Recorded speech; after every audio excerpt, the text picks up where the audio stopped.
Happening, sports fans? We've got another great top recruit to talk to, Mikalyn Emanuelli from Brawley Union. She is going to go play softball at USD. So vaguely the same kind of shades of blue, a little bit of a different secondary color, but she's staying local, if not coming in even more local. Thank you so much for being on with us. Go Wildcats, go Toreros. Let's start with that decision to commit to USD. What was that decision like for you? Well, honestly, the coaching staff is truly amazing. I knew right off the bat, right after my first conversation with Coach Knighton, that I didn't want to play for anyone else, and it feels like destiny, to be honest, because um, during the time I was getting recruited, my first phone call with Coach Knighton, she wasn't the head coach yet; she was the assistant, and I just felt like so comfortable with her, and I just feel like we hit it off. And she said, we don't have a head coach yet, and I'll pass my notes on to her when we get one, and we'll go from there. And I was like, man, I want to play for USD. It's been my dream school. I'm going to do whatever I can. And then a couple weeks later, sure enough, she gets hired as the head coach and calls me the next week and is like, we want you. And I was just ecstatic and so excited. My dreams came true. So I You know wouldn't want what? to play That for does anyone actually else. feel a tad bit destiny-ish. I was a little bit doubtful. Like a lot of the people say, "Oh, I was destined to go." You actually sort of lived up to the hype of that sentence. So what was the bigger moment then? Seeing that she got hired as the head coach, or getting that first phone call from her once she had been hired as head coach? Honestly, it was when she got hired as head coach. I ran into the kitchen. I was like, "Oh my gosh, mom, look at this!" And we just we did a little dance party to celebrate. And then she texted me and she was like, "Hey, I wanna get in contact." And I was honestly not expecting it. I was just Yes, you were. you You know just said that it was your dream school. well, it was my dream school, but I didn't expect it to happen so soon. I was like, all right, I get to talk to her again. I'm just thankful to have the phone call, because the recruiting process, it was a little stressful and I didn't know what to expect. But it worked out, and I'm so thankful for the opportunity. Well, then So I always like to ask people, what is maybe some advice you would either give to just your younger self or some of the freshmen, sophomores, eighth graders, junior, whoever it is out there that's watching that wants to go down that recruitment path? What would be some advice that you would give them? honestly, stay patient. That was my problem. I was a little stressed because obviously with COVID, it was different. And it's a hard process already, but with COVID, it was like everyone's got a lot on their plate. Schools don't know what their plan was for the upcoming season. And so just stay patient and don't give up. Keep emailing, keep reaching out, keep sending videos. Yeah, that's what I did, and it worked out. So don't give up. Don't give up. Don't ever give up, and you'll wind up playing for your dream school, the school of destiny, if you will. So you mentioned patience. Everyone's had to be real patient with no sports, no anything to do necessarily over the last couple months. Please don't give me I've been working on my hitting. I've been staying, like, the coaches, they're listening. They know you're a good kid. Don't give me the sports cliches, but what have you been up to? You picked up any new talents? Can you play guitar now? Like, what random stuff have you done to pass the time over the last couple months?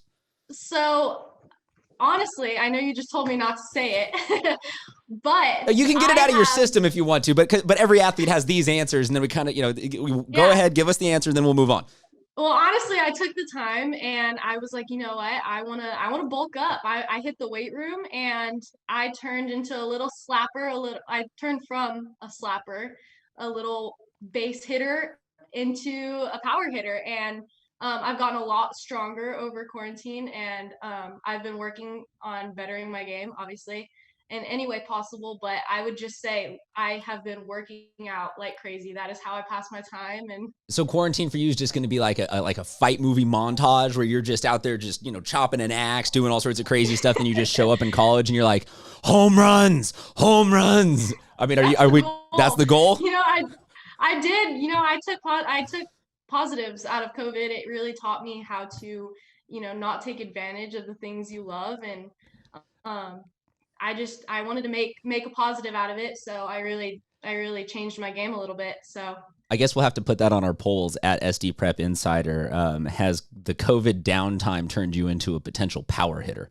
Because we might get, I'd never thought about it that way, but we might get a surprising amount of people coming back with, yes, I am now swinging for the fences, like never, heck ever yeah. before. Um, let me ask you this then. What do you hope to like, where are you setting your goals at for this season? Should we, we're assuming that sports are coming back for everybody's senior year. So what kind of goals are you setting for yourself then this year? Are we going to see double-digit home run? Like, where are you thinking this year can go for you?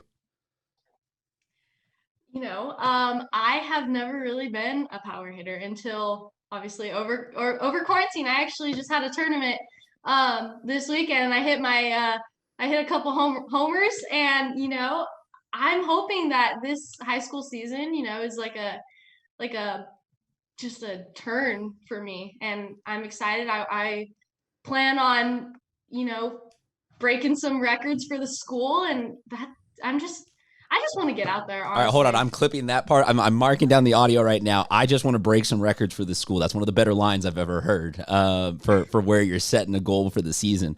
Let's just, kind of rapid fire through some different questions that are kind of on the fun side that I like to ask everybody. Favorite place for Mexican food? Favorite place for Mexican food? Johnny's Burritos. Okay, and what do you get there? It's a little, yeah. What do you get there? Sorry, what? Oh, bean, bacon, and cheese burritos are definitely my go-to. Bean, bacon, and cheese. Bacon and cheese. Huh. Unreal. Any salsa added onto that? Are you like a really spicy salsa person? Okay. I dip salsa. I don't know about the bacon. I feel like that makes me want to have with eggs and potatoes and be more of like a breakfast burrito. I'll have to try that one day though. You'll have to try it for sure. What you said it was Johnny's? Johnny's. Yes. Okay. I'll stop at Johnny's the next time I'm out there covering a Brawley game. I will see if that lives up to the hype. What would be your walk-up song, or what will be your walk-up song this coming season? Danger Zone from Top Gun, for sure. Okay, wait. How do you wind up with Danger Zone? How does somebody who is a high school kid in 2020 wind up knowing what Danger Zone, like, are you knowing what Top Gun is, let alone picking that song as your? How? Please tell me why. I love that movie, and that's a hard song to walk up to. It's a big metaphor for the pitchers. Like I understand what you're doing there. I like it. Intimidating, It's very. I'm not the biggest, but that's one of my strengths. They don't expect it, and I'm just walking up there like, let's go. We'll put that dangerous. We'll put that on the poll as well. Is Highway to the Danger Zone an intimidating walk-up song for any hitter? I appreciate that. We're getting some of the best poll questions we've ever had in an interview here. This is awesome. I want to ask, I like to ask everybody that goes to either Central or Brawley, and I know you'll be like, the Spartans, I hate them. But you guys are kind of a unique community within San Diego high school sports. And that rivalry that you guys have out there is pretty intense across the board. The football game, I believe it's called the Bell game. And the basketball games are big. And I know baseball, like every sport is kind of crazy out there. And not a lot of people that are in San Diego get to go experience that firsthand. Anything you can tell us about your experience with those rivalries, though, and just what it's like being a part of that? So for softball games, I know Central's usually our last league game, and the past 3 years, because I haven't played my fourth year, but I didn't really play last year either.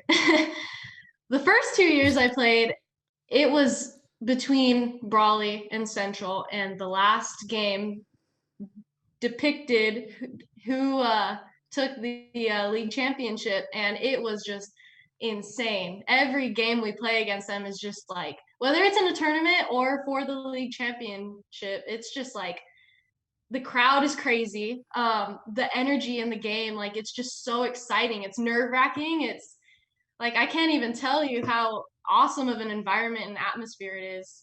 It's just literally the definition of just the biggest rivalry, and it's cool.